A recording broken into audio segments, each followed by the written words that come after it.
As part of the 2024 Australian Velocette Owners Club rally, I've caught up with a real legend as far as Velocettes, and that is Jim Day. Now, you would have seen an earlier YouTube clip on Jim where he was presented with an award for attending every single rally. Correct. And what I wanted to know was, I wanted to get behind the men that attended them. So let's start at the beginning. Did you grow up riding motorbikes, or you were later into them? Or I was what? very lucky.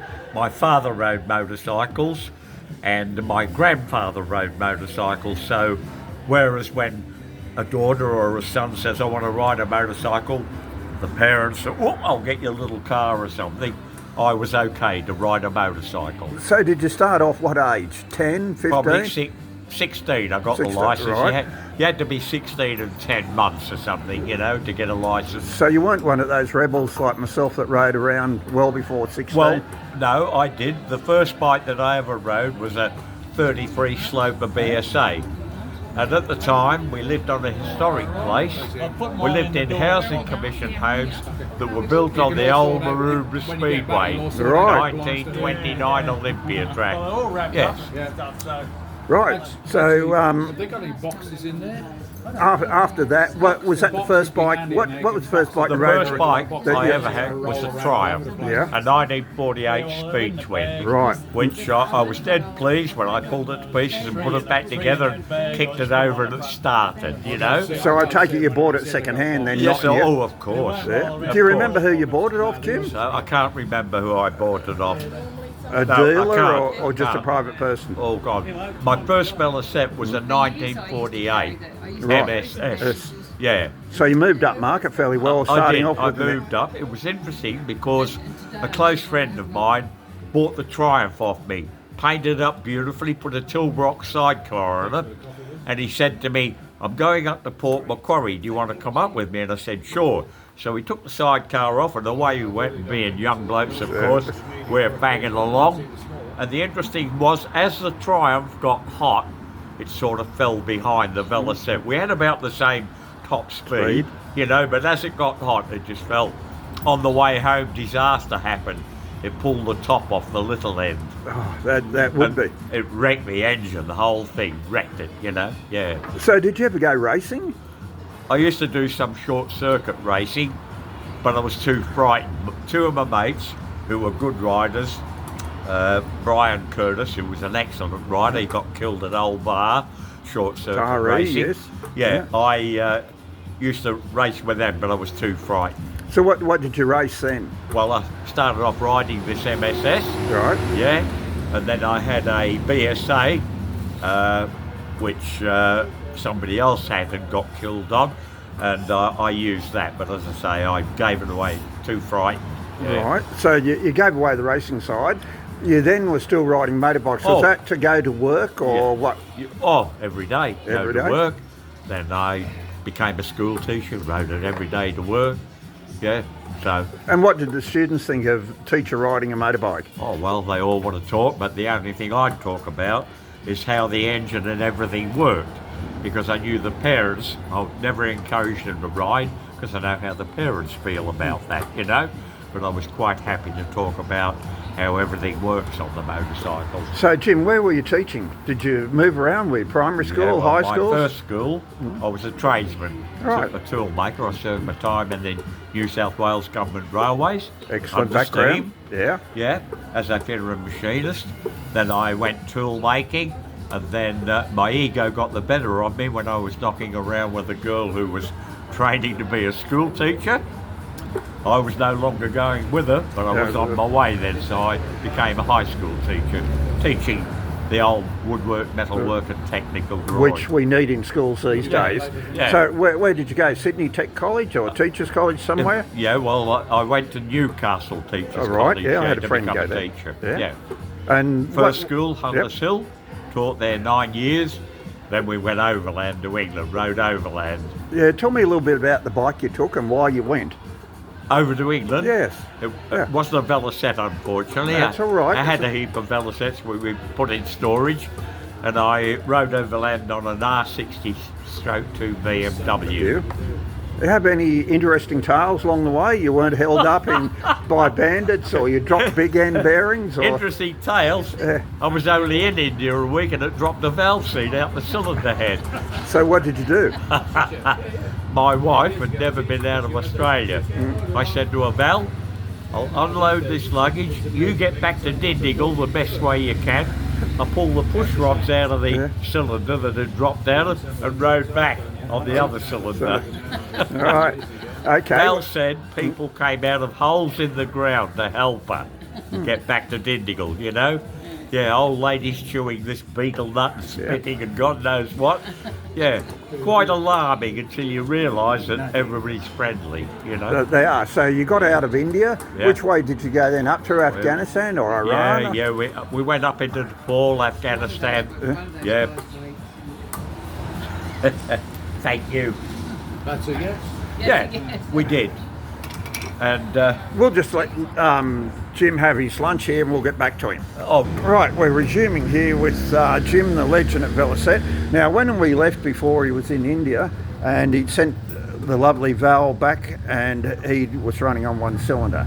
After he got out India, we assume he got fixed, you headed north. Tell us about Afghanistan. yeah, we headed south actually, went So- right down to the tip of India, rode up the west coast, stayed at Udikamund, which was a hill station, really nice. And then we went up into Afghanistan and, went up into Nepal first. And then in Afghanistan, they tell you, if you knock anybody down, don't stop to help there. Go to the next village because it could be dangerous, you know. We'd only just got into Afghanistan and the roads were good because the Russians and the Americans had competed for the Afghani favours and the roads were good surface. And we're sort of heading along doing about 60 miles an hour and I see a group of old fellas, turbans, on the left-hand side of the road. There was a truck coming the other way and suddenly this old bloke runs across the road and he runs into me. So I didn't knock him down, luckily, and I didn't come off the bike. Right. But I couldn't leave him lying on the road. I said to Val, which was probably the wrong thing to do with these other blokes, but they were old, I will admit. I said, get off and see what you can do. I'll go back to the border because it wasn't too far back. So I went back to the border and told the guy there what had happened. So they put a soldier on the back of the bike. Away we went. This young bloke was still there. Val was attending to him. And then this car pulls up and the bloke jumped out. He had more braid on him than a bloody admiral, you know. And I had to give him my passport. This bloke disappeared. Ostensibly, they took him to Jalalabad to have x-rays. It was all bullshit, it turned out. And we went to this police compound. And of course, you don't know what's going to happen to you, you know, like that. So it is a bit worrying. Anyway, they pissed a couple of soldiers out of their room and we went in. It was very comfortable.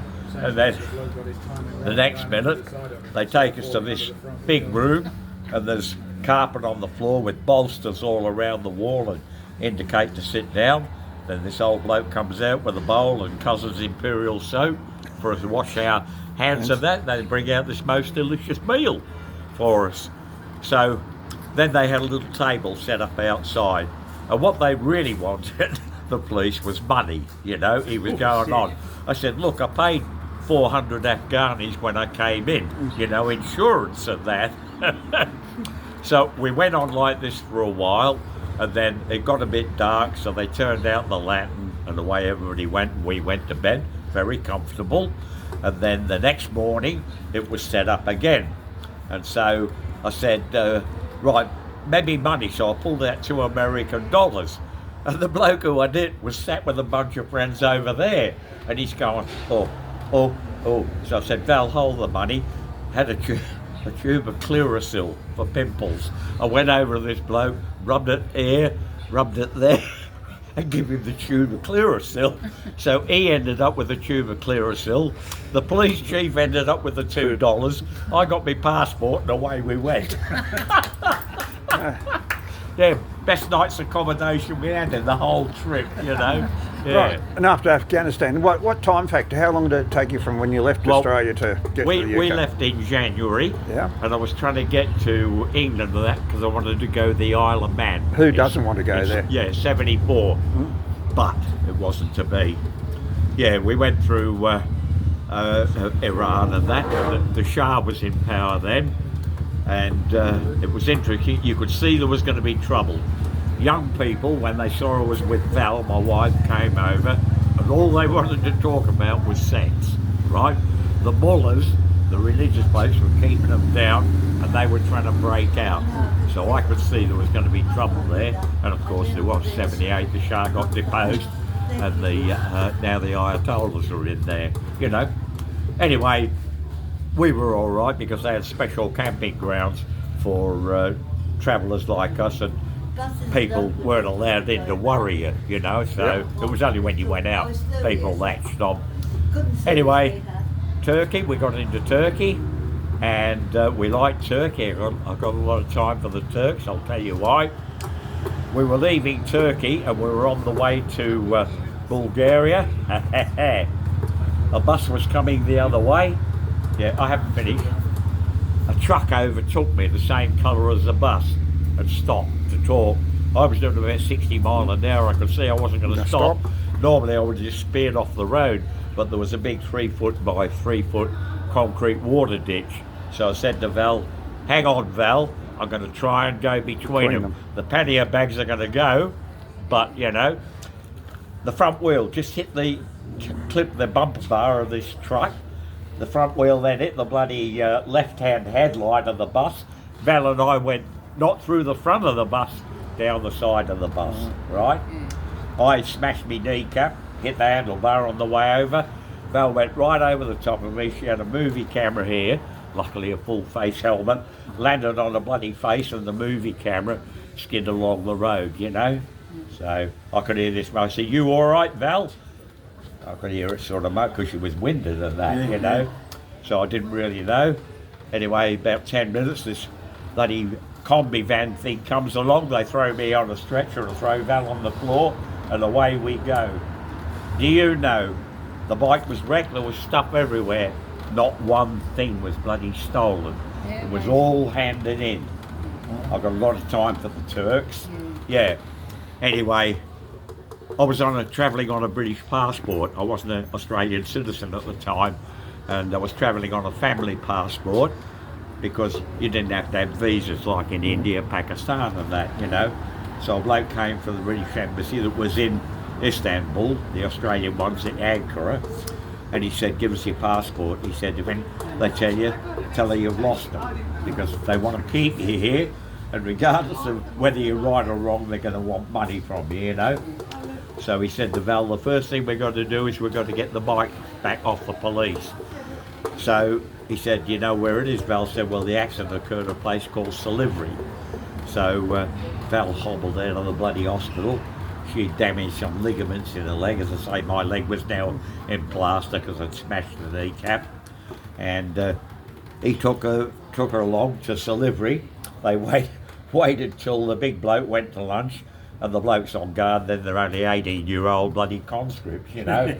Produced all this bloody paperwork, got the bloody bike and put it in the embassy grounds, you know.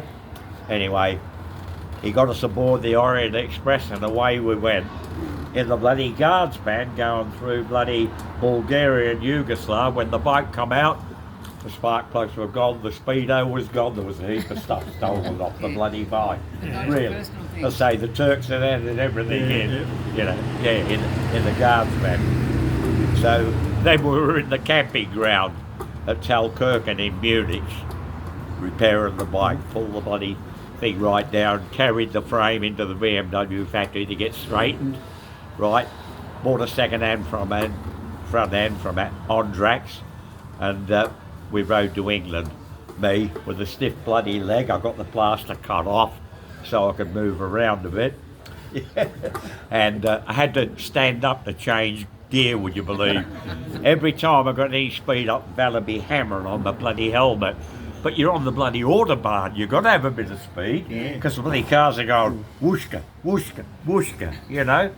So Anyway, we got to England. I stayed with my aunt in Scotland and went to the infirmary there to get a lot of work done on my kneecap to get my leg working. Okay, Yeah. I think we might leave part 1 Good. there. Yeah. Thank you at the moment. We'll come back for part 2 and 3. In the meantime, this is the Occasional Motorcycle Series, centering this time on the VOCA Rally 2024 at Coralbin Resort. Hit the like button. More importantly, share this video with your friends. Add comments, and if you know this legend, then you thank him in the comments. Feel free